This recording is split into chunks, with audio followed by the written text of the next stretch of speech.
কি অবস্থা এখানে? কি ভাই বসে এখানে কান্নাকাটি করতেছে কেন?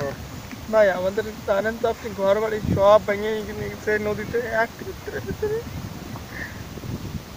এই সেটাই তো কষ্ট দেখতে আর সহ্য আসলাম। করতে পারছি না ভাই, ভিটা মাটি ঘর কিছু না। সাজু মিয়া শোনো, আসলে টেনশন করার কিছুই নাই। যেটা চলে গেছে এটা তো আর ঠেকায় রাখার কারো হাত নেই।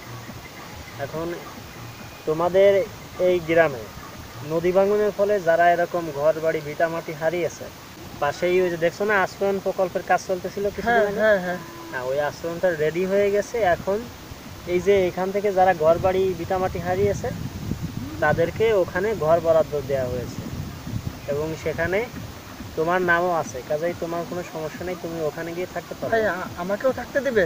হ্যাঁ, ওখানে তোমার ভাই জন্য একটা ঘর বরাদ্দ দেওয়া আছে। আপনি আমার জন্য একটু ব্যবস্থা করেন ভাই। হ্যাঁ, ব্যবস্থা তো হয়েই গেছে। সাথে শুধু এটা না, আরও একটা কাজ আছে। আমাদের উপজেলা যুব উন্নয়ন অধিদপ্তর আছে না, হ্যাঁ ওখানে তুমি সহ তোমার মতো যারা আছে বেকার ছেলেপেলে, শিক্ষিত বেকার ছেলেপেলে, তারা ওখানে বিভিন্ন বিষয় আছে, এই সমস্ত বিষয়ের উপর প্রশিক্ষণ নেবে। হ্যাঁ, তো প্রশিক্ষণ শেষে তাদেরকে সরকার লোনও দেবে। তো ওই লোন দিয়ে তোমরা কাজ করে নিজের পায়ে দাঁড়াতে পারবে। ভাই আপনি আমার একটা লোনের ব্যবস্থা করে দেন ভাই। হ্যাঁ, আমি লোনের প্রশিক্ষণ ব্যবস্থাও করবানি ভাই। সরকার করবে। প্রশিক্ষণ নিলে অবশ্যই তোমাকে আপনি একটু ব্যবস্থা করে দেন ভাই আমার। হ্যাঁ, কোনো আমার তো ভিটা মাটি কিছু নাই ভাই।